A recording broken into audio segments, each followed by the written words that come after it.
Tá dando para ver aí?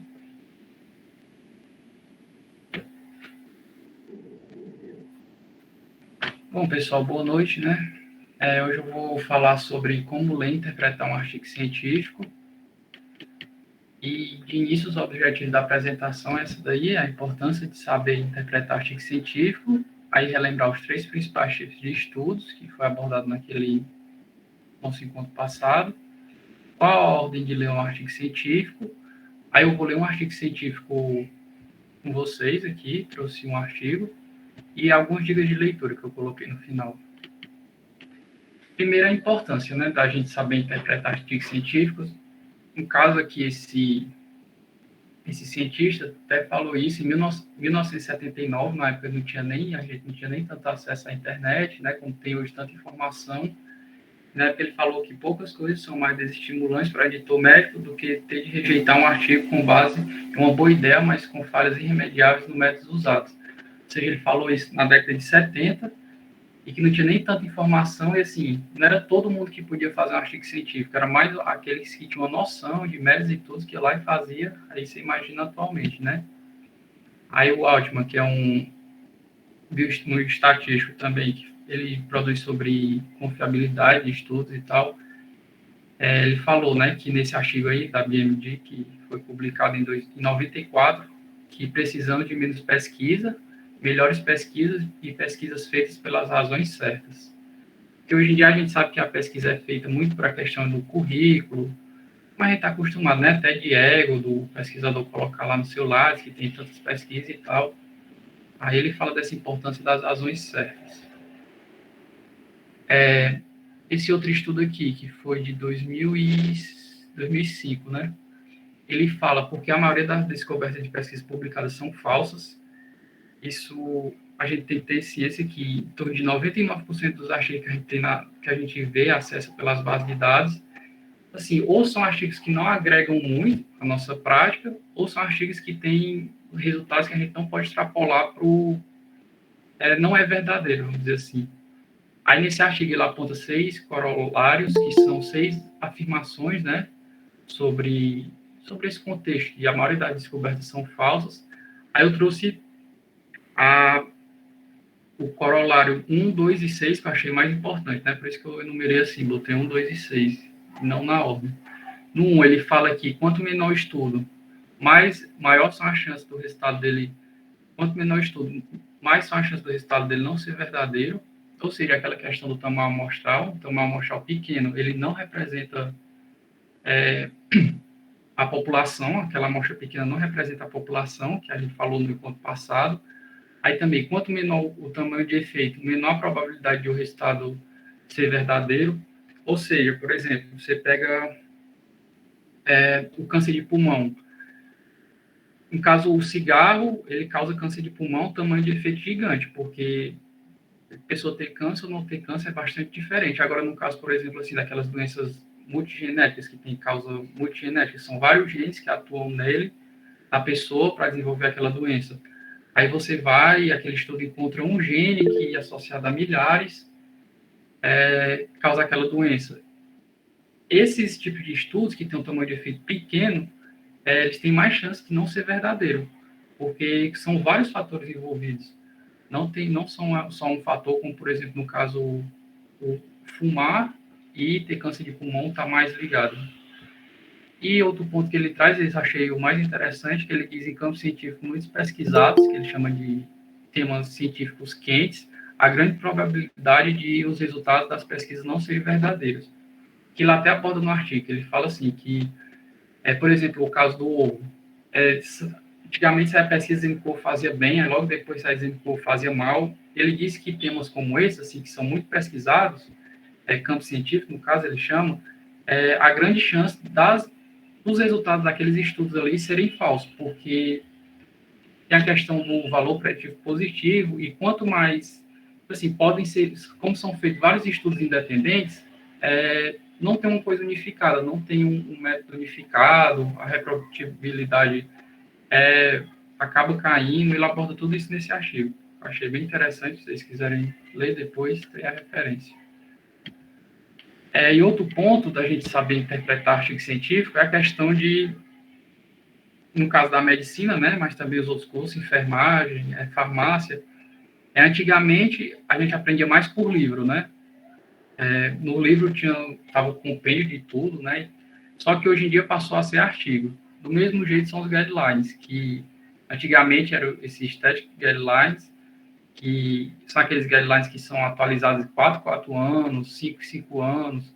Ou seja, quando eles são atualizados, quando sai um novo, automaticamente ele já está desatualizado. Aí hoje em dia passou a ser esses live guidelines, que são guidelines que são atualizados regularmente de acordo com como sai uma nova evidência, como a gente pode ver aqui nesse site da OMS, que ele fala, né, atualizado regularmente conforme emerge uma nova evidência, no caso aqui o da Covid. Aí são guidelines que não passam períodos como 4 anos, 5 anos, por isso o motivo da gente aprender a ler e interpretar artigo científico, porque tanto esses guidelines como os artigos, né, são as principais fontes para o nosso conhecimento hoje. Os guidelines são feitos baseados nos artigos, né, que saem.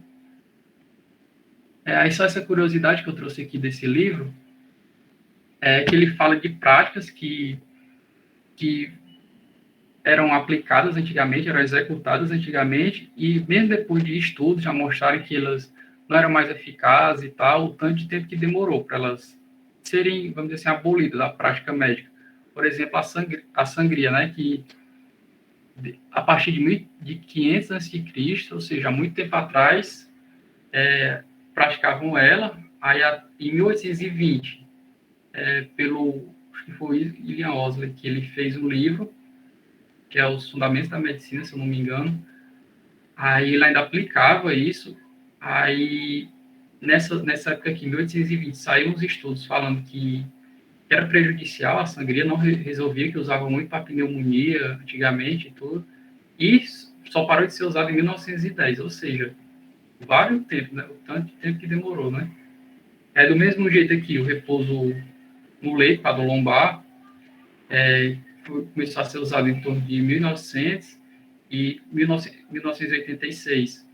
Foi comprovada que ela não era uma prática prejudicial, repouso para dor lombar aguda, e muitos médicos hoje ainda indicam, né, esse tipo de tratamento. No caso dos benzodiazepínicos também, dessa injeção intravenosa que causa, na década de 1970, começaram a usar ela para prevenir arritmias e tudo, só que depois, em 74, descobriram que ela causava mais arritmia, causando arritmias fatais, e só em 1980 que deixaram de usar ela. Do mesmo jeito dos COX-2, né, que são os inibidores da COX-2, que os Estados Unidos aboliu em 2004, só que aqui no Brasil a gente usa alguns ainda, mas tem uma série de ressalvas. E só para mostrar esse delay que há entre a prática médica e os estudos científicos, quando comprovam uma coisa, o tanto de tempo que o médico, a comunidade médica, assim, demora para assimilar que aquilo faz mal e exclui da sua prática, né? Muito tempo, inclusive. Aí, quanto aos principais tipos de estudos, antes da gente abordar como ler e interpretar artigo científico, é interessante saber relembrar isso aí, né? Que também já foi abordado aqui. Tem basicamente 3 tipos de estudo, que são os ensaios clínicos, que podem ser randomizados ou não, aquela série de coisas que a gente já falou da vez passada. Tem os estudos observacionais, que são de coorte, casos controle, série de casos, e aí tem outros. E as revisões sistemáticas com ou sem meta-análise. No caso aqui dessa imagem, a gente pode ver que tem essa pirâmide de evidência, né, que a revisão sistemática e meta-análise está no topo, ou seja, aqui tem melhor evidência, os resultados delas contêm as melhores evidências. Aí, seguindo os ensaios clínicos, estudo de coorte, caso controle, relato de caso, série de casos. Só que essa pirâmide já deixou de ser usada, vamos dizer assim. Hoje em dia, usa mais essa daqui, né? Que, no caso, ela não é mais reta aqui, separando os tipos de estudo, ela é ondulada, porque percebeu-se que, por exemplo, tem estudo de coorte que tem, sim, uma melhor qualidade do que ensaios clínicos randomizados. Ou tem ensaios clínicos randomizados que é tão mal feito que tem estudos de coorte que superam ele. E assim vai. E separou-se a revisão sistemática e meta-análise, porque a revisão sistemática, como mostra aqui na lupa, ela é um tipo de estudo que serve para agregar todos os estudos primários, que no caso são os ensaios clínicos randomizados, estudo de coorte. No caso é como se fosse uma lupa. A partir desses estudos, você reúne eles, faz as análises, né? que pode ser com meta-análise, e faz a revisão sistemática. Por isso que ela foi separada aqui. Aí, no caso aqui, eu fiz essa ordem, né, essa sistematização da leitura, baseado no curso que eu tinha feito sobre como ler e interpretar artigo, né? Aqui do lado esquerdo, eu trouxe a estrutura básica do artigo, todo mundo já conhece, tem um resumo, a introdução, metodologia, resultado, discussão e conclusão. E na sistematização, como eu falei, o professor nesse curso, a aceleração científica, o nome do curso, ele separou assim, o resumo, primeiro começa pelo resumo, depois identificar quem o produziu, aí a introdução, métodos, resultados e, por último, a discussão. Aí, no caso, eu vou abordar um por um desses tópicos aqui. Ao trouxe esse artigo para a gente ir vendo como é que lê cada parte desse. Aí eu usei uma parte desse artigo para mostrar, que foi desse remédio aí, tofacitinib, que foi usado para COVID. No caso, foi publicado 16 de junho do ano passado, né? Aí publicado na New England, que é a maior revista, né, da área médica. Aí aqui no resumo. Bom, no resumo tem como diz, né, o resumo ele compreende tudo, né, que é a introdução, a metodologia, os resultados e a conclusão, só que na leitura, como a gente faz ao longo do artigo todo, a gente começa na introdução, rápido, uma leitura rápida, objetiva, que normalmente no resumo a introdução tem 1 ou 2 linhas, na metodologia, onde a gente gasta mais tempo, e a gente vai procurar esse acrônimo aqui, PICOTS, ou PICO, depende do tipo de estudo, ele significa o seguinte, o P quer dizer de pacientes, ou seja, qual a população que aquele estudo englobou. No caso aqui, desse estudo que eu trouxe, do tofacitinib, desse medicamento, eram adultos hospitalizados com pneumonia por Covid, a intervenção, que era o remédio, né, o tofacitinib, na dose de 10 miligramas, a comparação, que é o controle, né, o placebo, ou seja, um grupo usou o remédio, o outro usou o placebo. O desfecho, que é o outcome, do inglês, aí o desfecho primário foi a ocorrência de óbito ou insuficiência respiratória até o dia 28, o tempo, 28 dias, aí no caso do estudo, e o S, que é do design, o tipo de estudo. No caso aqui, a gente vê que é um ensaio clínico randomizado. A conclusão, você lê rapidamente no resumo, você vê ali qual foi a conclusão dos autores, aí você volta para o resultado e verifica se realmente aqueles resultados se adequam ao que ele tinha, o que os autores falaram na conclusão. Mas, assim, essa é a forma que eu acho melhor para ler, né? Não é obrigado todo mundo ler nessa ordem, mas essa é a ordem que eu sistematizei, de acordo com o que eu vi no curso, e achei mais interessante. Aí, no caso, depois de você ler o resumo, você vai identificar quem produziu, quem foram as pessoas ou instituições envolvidas naquele estudo, se teve o governo, a academia, a indústria, aí quem financiou, quem está por trás, né? Isso é interessante a gente saber por questão de conflito de interesse, etc. No caso desse estudo aqui, na conclusão, no finalzinho dele, ele trazia que esse medicamento é financiado pela Pfizer, aí a Pfizer financiou esse estudo e o Hospital Albert Einstein que executou, né? Foi um grupo brasileiro, dessa Patrícia Guimarães, o primeiro autor, e eles eram do Einstein. Aí na introdução, quando a gente chega na introdução, é interessante ler quando não se tem um conhecimento a respeito do tema, ou seja, no nosso caso, como a gente não é expert em nenhuma área, é interessante a gente sempre ler a introdução. Aí na introdução a gente vai encontrar as bases da pesquisa e o contexto que aquela pesquisa foi feita. No caso desse medicamento aqui, ele fala que tofacitinib é um inibidor seletivo de JAK1 e JAK3, listada via oral, aí seletividade para JAK2, bloqueia as vias e tal. Fala da farmacodinâmica, farmacocinética, né, desse medicamento. Aí no fim ele fala que dá a hipótese dele, né, que assim a ação do tofacitinib em várias vias críticas da cascata inflamatória pode melhorar a lesão pulmonar progressiva causada pela inflamação em pacientes hospitalizados com COVID. Ou seja, que a partir de assim, até aqui, ele já lançou a hipótese do estudo e ele também lançou as bases do estudo, né, introduziu, deu o contexto. Aí isso é interessante a gente ler, só que de uma forma rápida e objetiva, quando a gente não tem conhecimento sobre o tema. E no caso vai ser a maioria dos estudos. Aí na metodologia, aí é aqui que a gente vai demorar, como alguns autores dizem, né, a maior parte do tempo da leitura, ou seja, mais de 50% do tempo a gente tem que gastar na metodologia. Aí essa frase que eu tirei do livro que eu baseei essa apresentação é: se você vai colocar um artigo no lixo, deve fazê-lo antes mesmo de olhar seus resultados. Ou seja, você tem que olhar a metodologia primeiro, assim, depois da introdução, como eu já expliquei. Aí, como eu falei, a parte mais importante da leitura, e para a gente que é iniciante, é interessante a gente entrar nesse site aqui e usar algum checklist. Por exemplo, a gente vai ver um ensaio clínico randomizado. Não sei se vocês estão vendo a seta aqui, mas vocês vão, clica aqui com sorte, aí baixa esse checklist. No caso, para ensaio clínico randomizado é o consorte, para estudos observacionais é o Strobe, aí você vai ler a revisão sistemática. Você quer ver se aquela revisão sistemática foi bem feita, etc. e tal. Aí você vai, baixa o Prisma e lê aquela revisão sistemática, vendo os critérios lá do Prisma, ver se ela se adequou e tudo. E assim vai seguindo. Aí tem relato de caso, pesquisa qualitativa, animais, tem tudo aí. No caso, aí eu separei algumas coisas aqui que eu achei nesse livro que eu referenciei embaixo, e também do E4 Network, né, que é desse site. Aí você chega no estudo, na metodologia, eu trouxe aqui 3 pontos importantes, né? O primeiro é o de se perguntar se o delineamento da pesquisa foi apropriado à questão, né? No caso, para a gente responder essa pergunta, a gente tem que ter noção de qual o campo de pesquisa aquele estudo pertence. Por exemplo, nesse caso aqui, a gente está lendo um estudo de um tratamento, né? No caso, aí aqui ele fala, nessa tabela aqui, ele resume os campos ampliados de pesquisa. Ele fala, por exemplo, tratamento, é preferido o estudo é o ensaio clínico randomizado. Aí você vai ver diagnóstico, já é um estudo transversal, também da mesma forma o rastreamento. O prognóstico, você vai acompanhar o paciente, vai ver como é que ele evolui com aquela doença, já é um estudo longitudinal de coorte, por exemplo.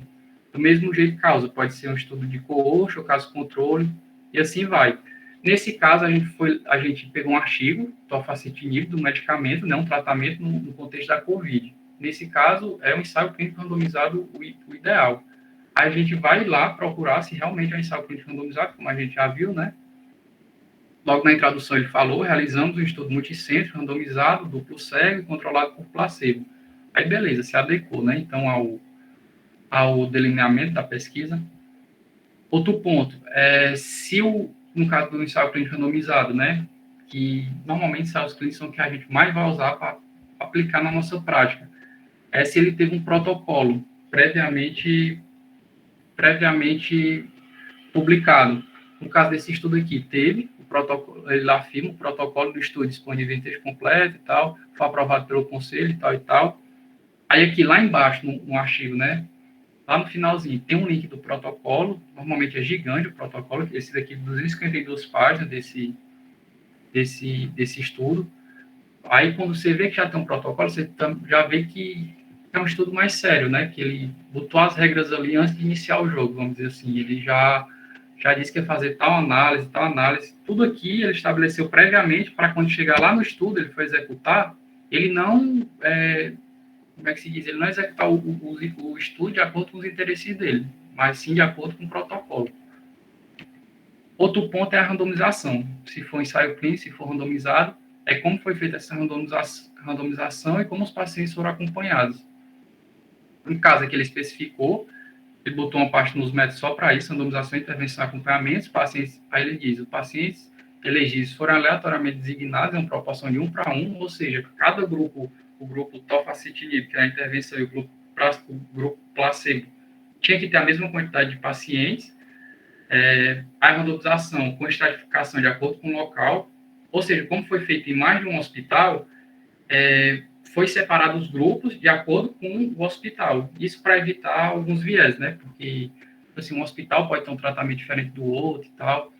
E foi realizado em um sistema com uso de randomização automatizado, central oculto, baseado na web. Isso é bastante importante ele dizer, porque alguns estudos não dizem como foi feita a randomização, e é importante a pessoa saber. No caso aqui, a gente sabe que foi automatizado numa central oculta, e foi pelo computador, alguns são por carta e tal. Aí isso é bastante importante o estudo dizer.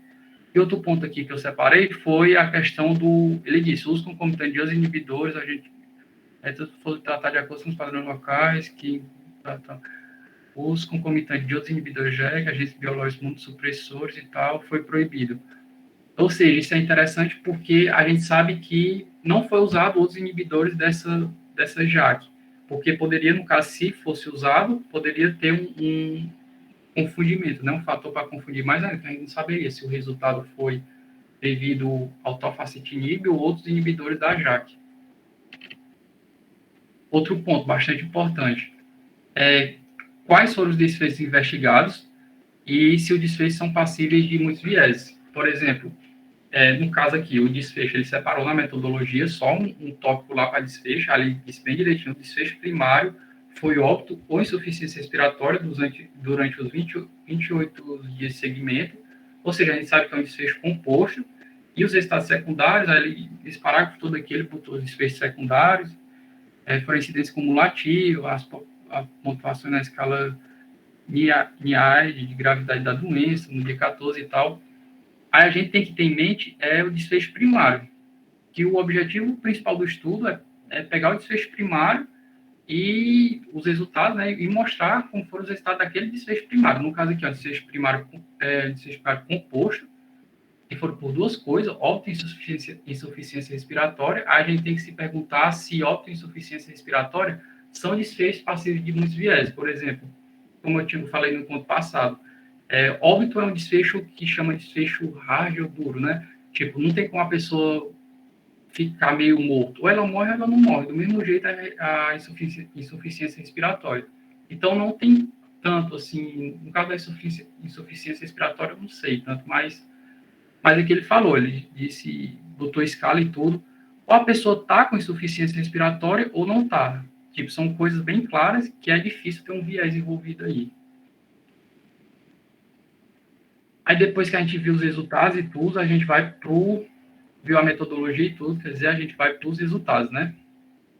Aí, assim, nos resultados, tipo, de cara, a gente chega lá, no caso, por exemplo, você está fazendo um TCC sobre um tema que você já está pesquisando há anos, já faz um ano que você pesquisa ali, 6 meses, aí você já conhece bastante. Aí você pode pular a introdução, né, para evitar toda aquela contextualização.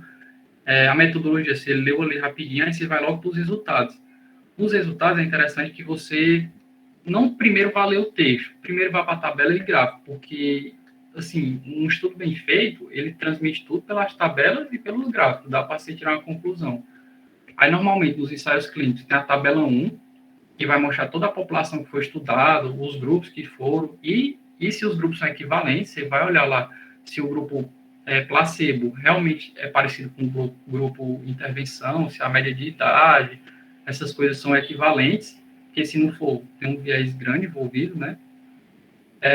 Aí você vai para a tabela 2, no caso desse estudo que eu estou analisando com vocês, é a tabela 2, ele fala sobre os desfechos, tanto primário quanto secundário, e depois você vai avaliar a questão da estatística, né? Houve diferença estatística, o p-valor menor que 0,05, aí beleza, mas aí você tem que se perguntar, essa diferença é clinicamente relevante? Ou seja, esse p menor do que 0,05, ela tem alguma aplicabilidade na minha prática clínica? Aí você se pergunta isso. E, por último, ler os suplementos, né? Que, como eu disse, está lá no final do estudo. No caso aqui da diferença estatisticamente significativa e clinicamente relevante, eu trouxe esse exemplo aqui do efeito da sibutramina em desfechos cardiovasculares em sujeitos sobrepeso e obeso, né? Aí esse estudo aqui foi feito, se eu não me engano, foi 3 anos de estudos que demorou. E nesse gráfico aqui ele trouxe o resultado da questão do peso, né? A média de peso corporal. Aí aqui, ó, você pode acompanhar durante o tempo que realmente a sibutramina, ela baixou o peso. O pessoal do grupo sibutramina teve uma queda de peso em relação ao grupo placebo. Só que essa queda de peso foi 1,7 em 3 anos. Ou seja, houve uma diferença estatisticamente significativa? Houve. O P foi menor do que 0,05 e tudo. Só que não foi clinicamente relevante, porque em 3 anos, a pessoa perder 1,7 quilos é uma coisa super normal. Aí tem que ficar atento a isso. Tipo, nesse estudo ele botou como diferença estatisticamente irrelevante, só que na prática não tem, né, tanta aplicabilidade. Ô, José, Oi? pode voltar aí? Ó, tem, quando na análise de gráfico, quando é gráficos assim, de perda de peso, de efeito de alguma intervenção, é interessante analisar o placebo, a curva do placebo. Porque se o placebo também melhorar, qual é a sugestão que a gente tem?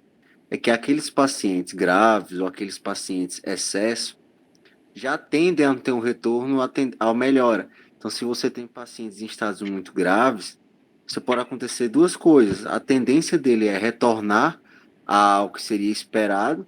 Então, você vê a curva do placebo, se fosse nesse caso aí, diminuindo o peso mesmo. Então, aí você começa a se questionar se a intervenção realmente é tão boa quanto aparenta ser. Porque na análise não dá para demonstrar isso, mas com os gráficos você demonstra. É o que a gente chama de outlier. Então, são pessoas que estão tão ruins que qualquer coisinha volta normal mesmo, volta à média, que a gente chama de tendência ao retorno da média. Então, Pois é. pacientes muito ruins ou pacientes em excesso não, em exceção, acabam tendo esse retorno. Então, é sempre interessante analisar o placebo. Nesse caso aí não teve muita diferença, né? O placebo não caiu É, tanto. assim, Mas é interessante analisar isso. de acordo com a estatística, teve, né, assim, de 1,7 quilos ao longo de 3 anos. Só que na clínica isso é irrelevante, porque a pessoa perder 1,7 quilos em 3 anos, apesar da estatística mostrar que tem. Sim, passando aqui, né? Aí nos resultados também vai ter, normalmente, quando é ensaio clínico, né, vai ter esse diagrama aqui, esse fluxograma, que vai dar inscrição, randomização e acompanhamento dos participantes. Aí ele também é bastante importante a gente ler e interpretar ele. No caso aqui desse estudo, foram elegidos 533 participantes, 244 foram excluídos, né? E tiveram várias causas aqui, que nos critérios de exclusão tinha o uso de ventilação mecânica invasiva, aquele ECMO, capacete lá, né? Outras condições médicas, e teve vários outros fatores aqui que excluíram. Aí, beleza, excluiu esses, e 289 foram para randomização. Aí vai lá, aí 144 receberam tofacitinib e 145 placebo. Ou seja, diferença de uma pessoa, insignificante, né? Assim, não dizer que está igual os grupos. Aí, no grupo da intervenção, 2 não receberam o medicamento. Aí, no caso, ficou 144 recebendo o tofacitinib, 20 deixaram de receber. Só que na análise primária, os 144 foram avaliados. Nesse caso, a gente vê que esse é um estudo que usou como metodologia para analisar os pacientes incluídos, chamada intenção de tratar. Ou seja, mesmo que esses dois que saíram, que não receberam, os 20 que descontinuaram, né, o tratamento e tal, ele não exclui esse da análise. Ele resolveu analisar os 144, mesmo tendo saído alguns. Nesse caso, esse análise por intenção de tratar, ela é boa, vamos dizer assim. Normalmente ela tem resultados positivos e é o certo a se fazer.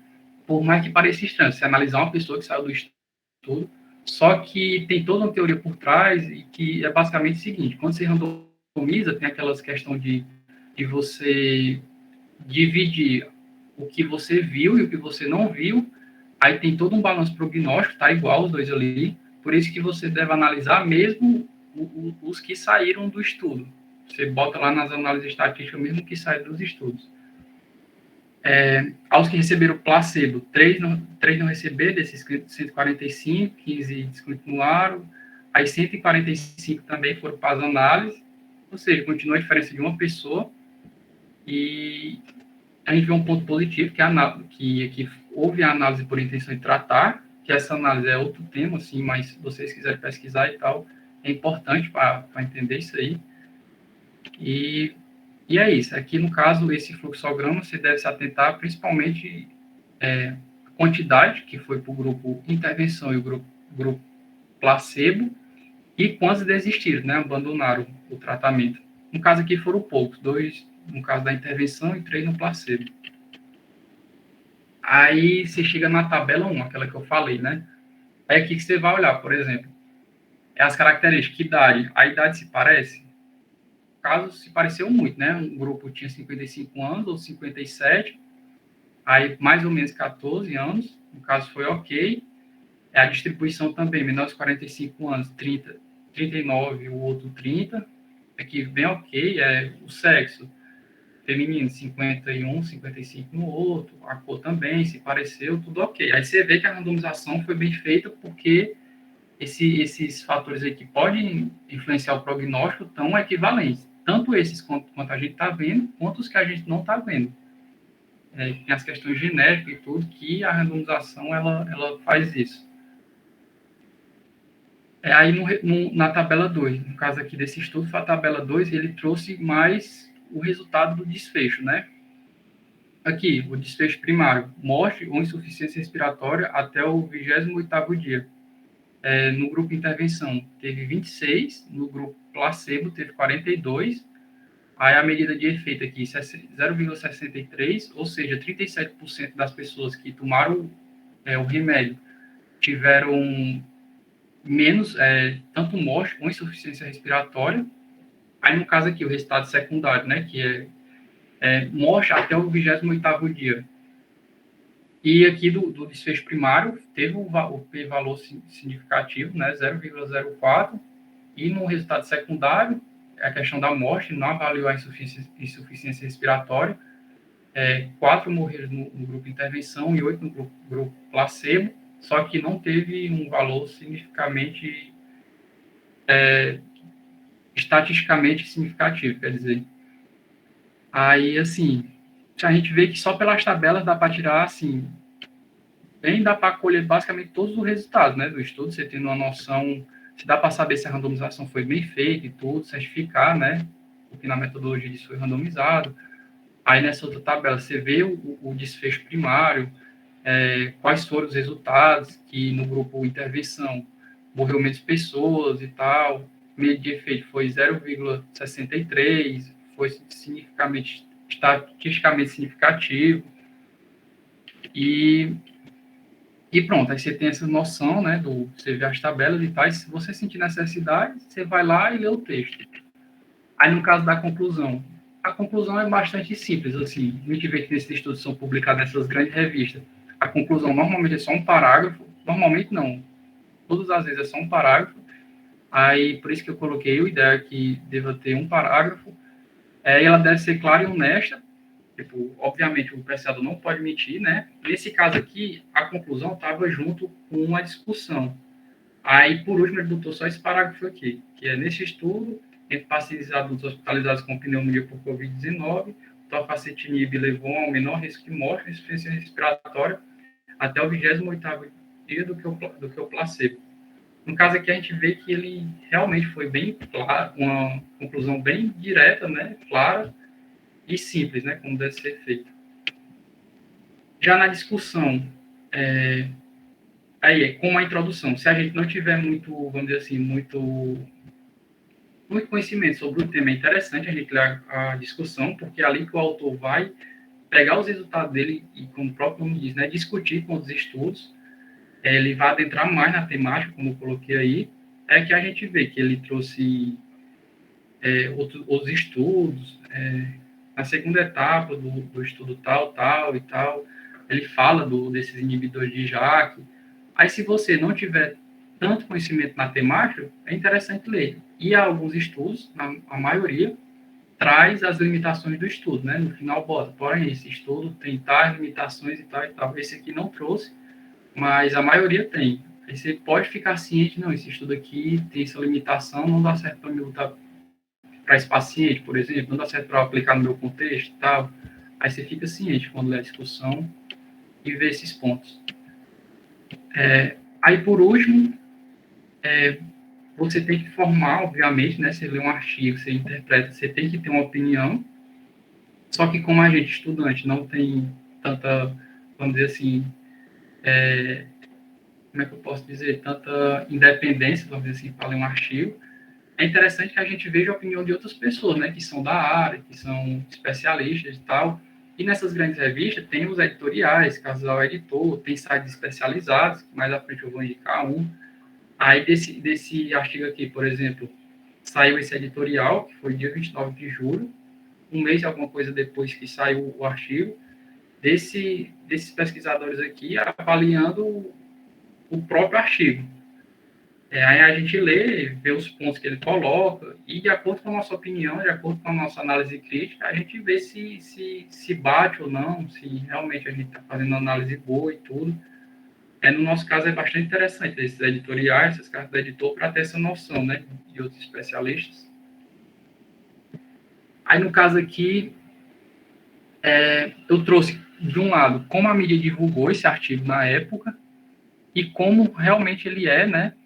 Aí, na opinião de vocês, há algum erro aqui nessa divulgação por parte da mídia? E se tem, qual é? Um de vocês quer responder aí? O Neto sabe, eu acredito. E o professor também, né?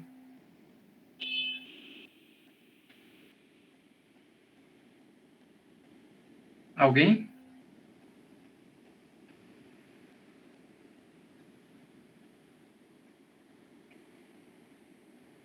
Tem alguém aí? É ruim, né? Falar com os fantasmas. Agora a gente entende. Não, pois é. Já que ninguém quer responder, né? Sim, o erro aqui, que foi na época, né, que saiu esse estudo, até falei com o Neto e o professor, acho, na reunião passada, que foi a mídia toda divulgando, né? Remédio da Pfizer reduz em 37% o risco de morte por Covid. Aí, esse da CNN, o Poder 360 também, o R7. Só que aí tem um erro nessa manchete, né? Bem claro. Ele realmente reduziu 37%, mas não foi o risco de morte, foi o risco de morte ou insuficiência respiratória. E quando a gente vai ver o risco de morte, não foi nem estatisticamente significativo, né? Porque a gente vê que o p-valor não foi menor que 0,05 e foi o quê? 4 mortes aqui e 8 aqui. Foi uma quantidade pequena, né? E no intervalo de confiança, a gente vê que ultrapassa 1, né? Pode ir até 1,63. A gente vê que é complicado a gente também se informar tendo só a mídia, né? Porque normalmente esses jornais não tem uma pessoa da área de estatística, bioestatística, metodologia científica para fazer essas matérias, eles vão só pela onda, vamos dizer assim, e acabam propagando coisa que não é verdade. No caso aqui, não foi só morte, né? Como já falei, foi morte ou insuficiência respiratória, sendo principalmente a insuficiência respiratória que levitou, e não morte. Aí, como dica de leitura, eu trouxe esse blog aqui do professor Luiz Corrêa, que ele é pesquisador do CNPq, nível 2, ele é professor da Escola Baiana de Medicina. Aí ele é bastante interessante as coisas que ele posta nesse blog dele, de medicina baseada em evidências. E esse livro aqui foi o que eu baseei a construção dessa apresentação, né? Como ler artigo científico, fundamentos da medicina baseada em evidências. Aí aqui estão as referências. Se vocês tiverem qualquer dúvida, colocação, é só falar.